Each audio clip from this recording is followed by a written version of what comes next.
noodles. And pakiusap lang. I doubt it. Hi, welcome to my first video. So, how I decided to do this video is normally maraming friends ko when I post my pictures of the food that I prepared. So they also usually ask me. So I figured out na I would start first my first video, yung mga practical. Kasi normally that's the thing that I do, practical, because I'm also busy and I know a lot of mothers out there are really busy. They're not just housewife.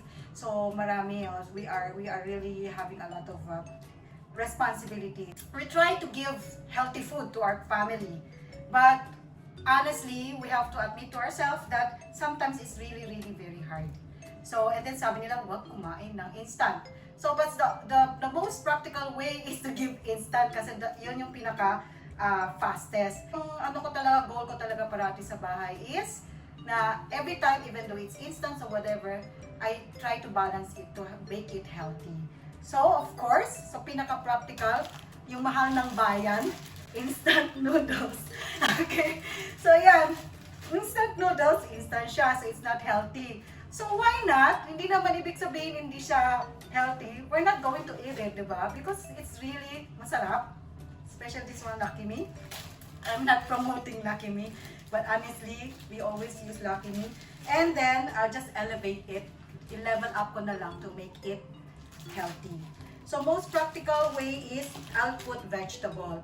So I know a lot of people, yung mga busy talaga, mga career mothers, hindi na masyado nagsastock ng vegetable. The most practical vegetable to stock, and pakiusap lang talaga mag-stock kayo ng konting vegetable at home, is the carrots. Ilalagay ko na lang yung Baguio bean because I have some leftover Baguio beans which you can use. And of course, ito, carrots and cabbage, which is also very healthy. And normally, ito naman talaga sa mga noodles. I'll show you dalawa. One is if you like to put meat, so you can have it that way also. So medyo mas matagal lang siya. But the quickest is vegetable and Pancit Canton. Yeah. So let's start. Siyempre, pipil muna natin. Although some people would say that there's no need to peel the carrots kasi may vitamins din yung skin, but I doubt it with the insecticide, so I just want to be safe. So yung slicing, anything, I'm not a chef, so no standard of the slicing. So ayan. So we'll just have it strip, okay? And how thick or how fine it is, depende kung nagmamadali ka, or you can actually throw it the way it is, like this.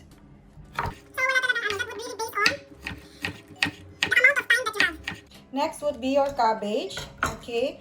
So, depende, you want it fine, whatever. So, for quick one, ang ginagawa ko ganito lang. I like a chunky vegetable. So, there's no, talaga preferred. So, bahala na kayo. Ayan. So, we have the carrots and our cabbage. Okay. Baguio beans. So, whatever, if you have, kung ano pa yung mga natirang konting vegetables, anything. Okay? Normally like broccoli, ano pa ba? Any leafy vegetables, pwede naman. Okay. Ang goal kasi nun is to put a little bit of vegetables in your noodles. And if you like meat, you can also put some meat. Isosote mo lang siya. If wala, and then you want to have some protein, you can have egg, which is later ipapakita ko sa inyo. So, normally I like to slice it this way. And of course, if you have this, mas maganda siya kasi tingnan. So, we're gonna put it here.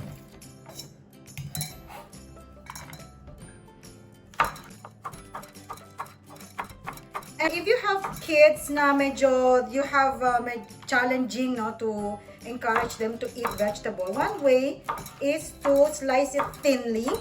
So, even though hihimayin nila, they will be looking, set aside the vegetable. Maskin pa paano nakakain sila ng vegetables. Yeah, I'm really proud to say that my kids, they are all eating vegetables. Wala silang choice.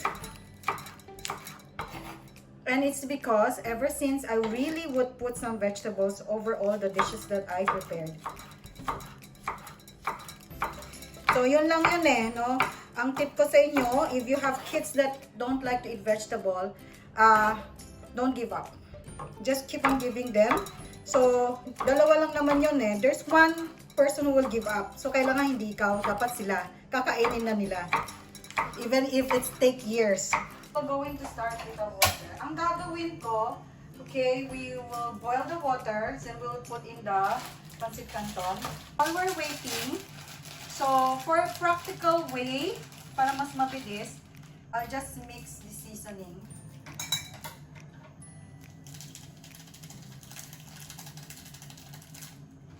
I would advise you na huwag nyo nang bawasan. Actually, dinadagdagan ko pa nga because my children like it more sauce, yung noodles nila. So that's the first one. So yung isa, set aside ko because we're gonna saute it. Then normally I would put some water. So excuse me, I'll just get some hot water. So yung water, that would be around 1 to 2 tablespoons. So that's one for one only. Then you can also put a little because nadagdag tayo ng water. And then put a little. So yan, ito din isang practical way. Hindi na ako nagkukutsara. So ito na yung measurement ko. Just like this is around 1 tablespoon. So I'm just going to have it 1 teaspoon. So ayan. Then because we love garlic, I'm not going to saute garlic anymore. I just put in some roasted garlic. And of course, mahilig kami sa paminta. So, ayan, white pepper. And I'll just get a spoon.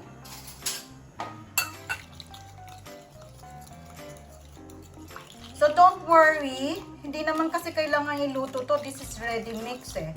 So, important is your noodles luto na. It's boiling. By the way, I also wash my vegetables. So we have the carrots, my Baguio beans, and cabbage. So ito, once parang na-loosen na siya, my kids kasi, they don't like it sobrang soft. Parang they like it just like the spaghetti, parang al dente. So, spread na natin. And I know you would be seeing a lot of videos sa Korea, diba? They use to mix up the sauce. Dito nila kinukuha yung water. But my advice is, wag dito. So you just get it from a hot water, just like yung kanina ginawa ko. I did not get it from here. Bakit? I learned, sabi nila, ang preservative actually is in the noodles. Dito sa dried noodles. So if you're going to get yung water nandito, then you're practically eating some of the preservative. So don't worry kasi we will drain this. That's what I like about dried instant noodles kasi you are going to discard the water. So pag yung noodles naman na soup, yun din ang ginagawa natin. The best way is boil the noodles separately from the soup and then discard na yung water. Para iwasan lang ang preservative. Although you're not 100% naman talaga putting it parang 100% healthy, but at least, diba? Parang try to minimize the unhealthy ingredients or unhealthy stuff. So, ayan, medyo loosen na siya. So, habang hindi pa siya ganun kalambot, I will drop in the vegetables. So, you would see, medyo madami yung vegetables namin because we really love to have our noodles with lots of vegetables. See, normally kasi I cook medyo malaking bunch. So, because of this video, dalawa lang. So, medyo hindi ko na-estimate yung water.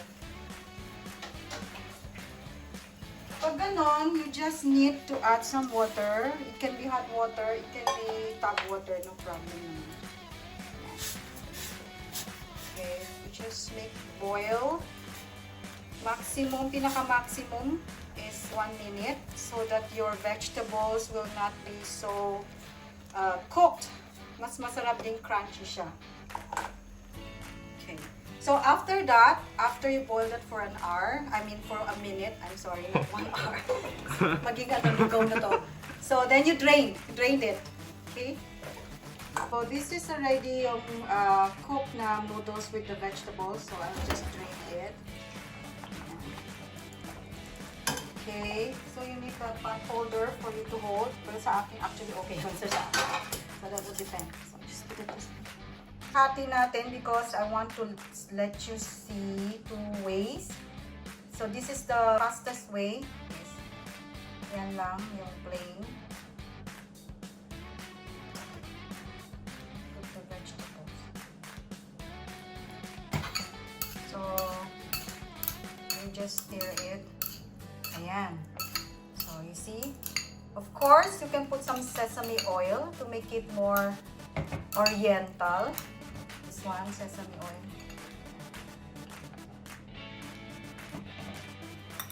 Okay, so this is the first one.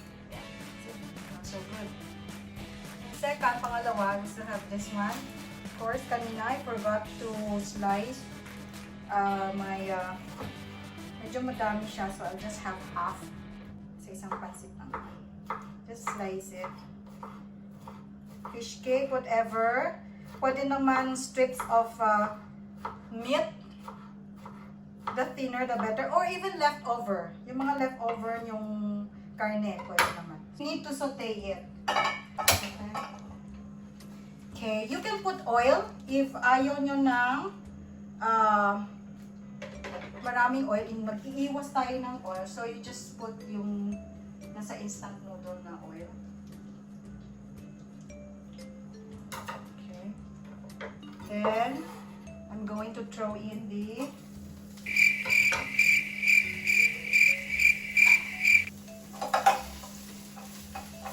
okay, there.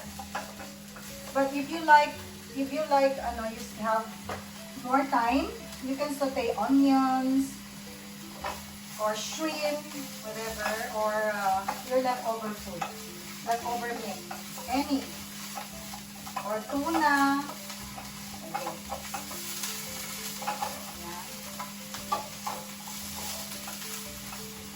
Then, ilalagay na natin ang extra sauce na. Okay. Normally, I turn off the fire para hindi siya masusunog. And you can have mga medyo 2 tablespoons of water, hot water. Ayan. Kasi if you put it directly there, hindi siya masyado mag-mix.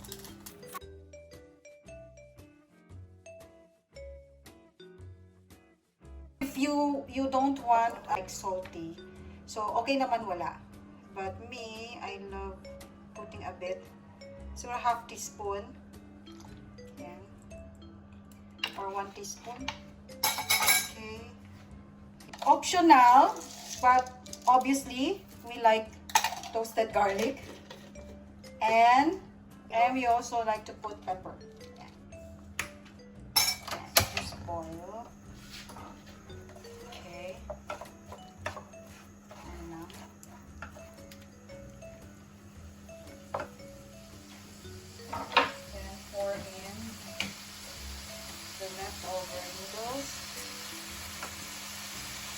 I was not able to divide it equally.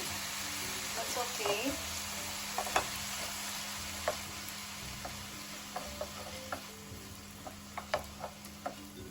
Medyo dry siya. Pero if you like, get hot water.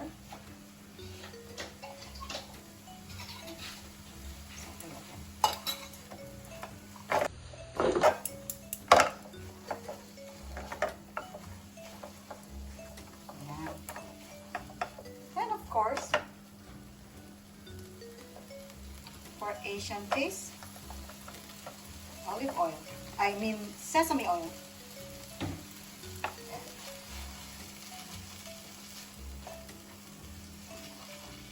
Okay, so we're done.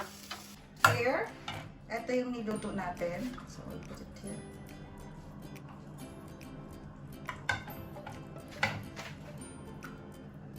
Now, I wish you can, you can smell this. It's really smells so good. It doesn't really smell like Pancit Canton. I mean, instant noodles. Ayan. So, you could see, medyo madami yung vegetable. It looks so attractive, so delicious. Ayan. If I'm going to pabaon to ng aking anak na lalaki, you want to give them more protein. Since I don't have meat, I only have the fish cake. What you do is yung alternative mo is to put egg. Okay, so you could garnish it with egg. So I'll show you. This is, it looks really nice. So crack one egg.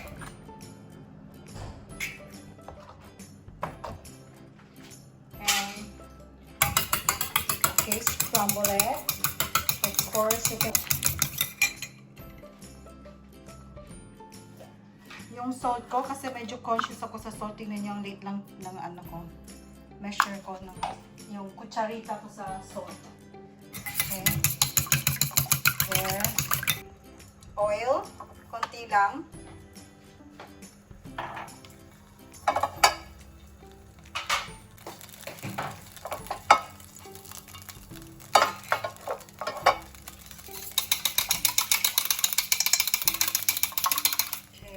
Pour it. Iikot-ikot nyo to make it thinner. Yeah. Make sure it's a non-sticky pan. So, since used na tong pan ko, I doubt it. So, anyway, kung nahirapan ka, use a not dirty pan. Medyo nakalimutan ko kasi. So, there you see. Okay. So, ayan. So, how cooked it is, depende rin kung sino kakain. Like my son, ayaw niyang masyadong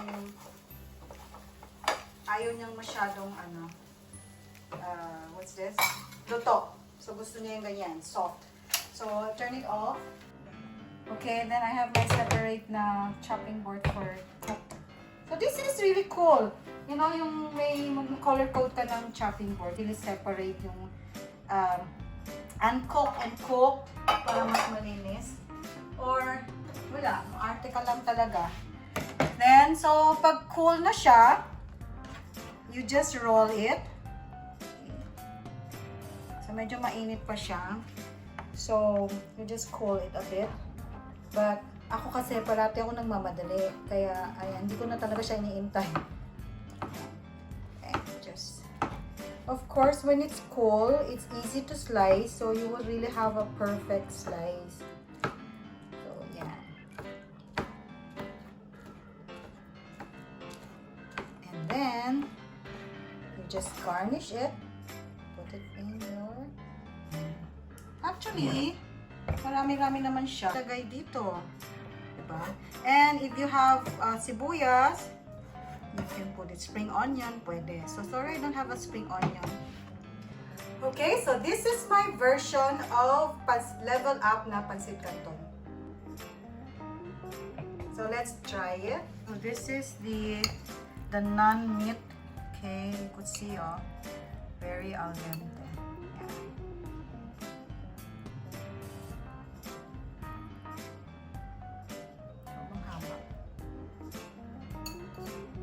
Like to have some vegetables.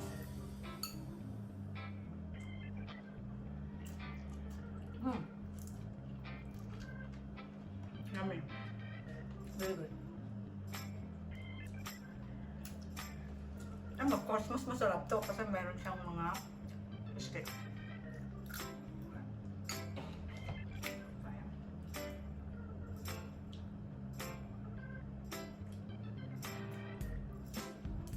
And there you go, guys. Try this. Okay. Wait.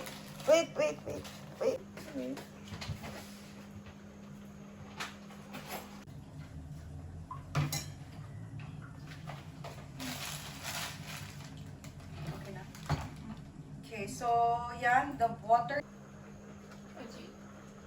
Ay, the drain ko na. So, this is your Pancit Canton. Tama ba? Again. Okay. Pancit Canton? Ano? Ewan ko, anong tawag mo dyan? Level up? Hindi ko alam.